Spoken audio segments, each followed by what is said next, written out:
India अब अपने तहफ्फुज के लिए जहरीले सांपों का इस्तेमाल करेगा, जहरीले मगरमच्छों का इस्तेमाल करेगा। इंडिया के हथियारों को तो पाकिस्तान ने नाकाम बना दिया, तो अब इंडिया एक नई तरतीब लेकर मंजर आम पर आया है। इंडिया और बांग्लादेश का बॉर्डर तकरीबन 4000 किलोमीटर लंबा है। अब इस बॉर्डर में बहुत सी जगहें ऐसी हैं जहां से दरिया गुजर रहे हैं, वहां पर इंडिया की जानिब से फेंस यानी कि बाड़ नहीं लगाई जा सकती। तो इंडिया ने अब यह फैसला किया है कि इंडिया की जानिब से इन दरियाओं में जहरीले मगरमच्छ छोड़े जाएंगे और जहरीले सांप छोड़े जाएंगे। इन जहरीले मगरमच्छों को छोड़ने का मकसद यह है, इन जहरीले सांपों को छोड़ने का मकसद यह है कि बांग्लादेश की तरफ से अगर इंडिया के ऊपर कभी हमला होता है तो यह जहरीले मगरमच्छ और यह जहरीले सांप इंडिया का तहफ्फुज कर सकें। नाज़रीन, हमने इंडिया की ऐसी दुर्गत बनाई कि इंडिया का अब टेक्नोलॉजी से यकीन उठ गया है। इंडिया सोच रहा है कि ये जहरीले सांप और जहरीले मगरमच्छ इंडिया को बचा लेंगे, लेकिन जब इंडिया का बुरा वक्त आएगा तो पाकिस्तान बांग्लादेश के साथ मिलकर इंशाअल्लाह पाकिस्तान के नक्शे को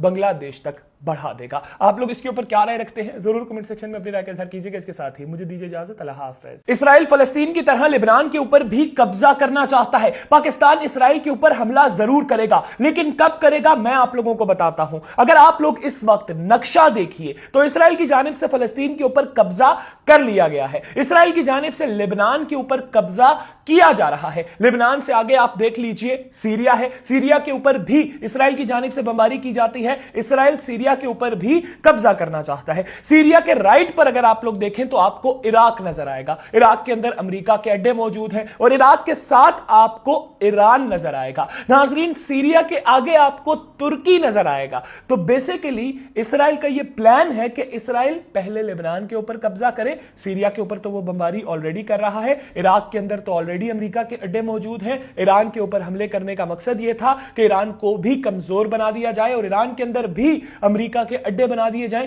ताकि वो भी अपने कंट्रोल में आ जाए। अगर हम इस्राइल के इस तरफ देखें तो इस्राइल के साथ है जॉर्डन। अगर हम जॉर्डन की बात करें, कहने को तो जॉर्डन मुसलमान मुल्क है, लेकिन जॉर्डन इस्राइल का बड़ा अच्छा दोस्त है।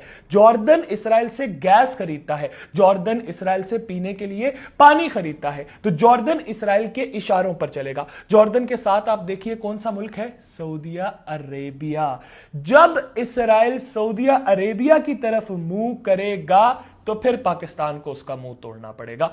वो वक्त होगा जब पाकिस्तान खुलकर मैदान में आएगा और पाकिस्तान की जानिब से सऊदी अरेबिया का तहफ्फुज किया जाएगा और फिर आपको पाकिस्तान की इंपॉर्टेंस पता चलेगी। पाकिस्तान यहां से पूरी दुनिया के मुसलमान ममालिक को लीड करेगा इंशाअल्लाह, और फिर हम इस्राइल को बताएंगे कि मुसलमान क्या कुछ कर सकते हैं। यह मेरा अंदाजा है। जिस तरह अभी इस्राइल की जानिब से लगातार लेबनान के ऊपर बमबारी की जा रही है, सीरिया के ऊपर कब्जा करने की कोशिश की जा रही है, इराक में अपने अड्डे बना लिए अमेरिका ने, ईरान के ऊपर इन्होंने हमले किए ईरान को कमजोर करने के लिए। उसके बाद ये तुर्की की तरफ भी जाएंगे, तुर्की के बाद ये इस तरफ आएंगे। जॉर्डन इन्होंने पहले ही घेर के रखा हुआ है, जॉर्डन की मदद से ये सऊदिया को निशाना बनाएंगे और जब ये सऊदिया की तरफ आएंगे ना तो फिर पाकिस्तान इनको बताएगा कि जंग कैसे की जाती है। शुक्रिया।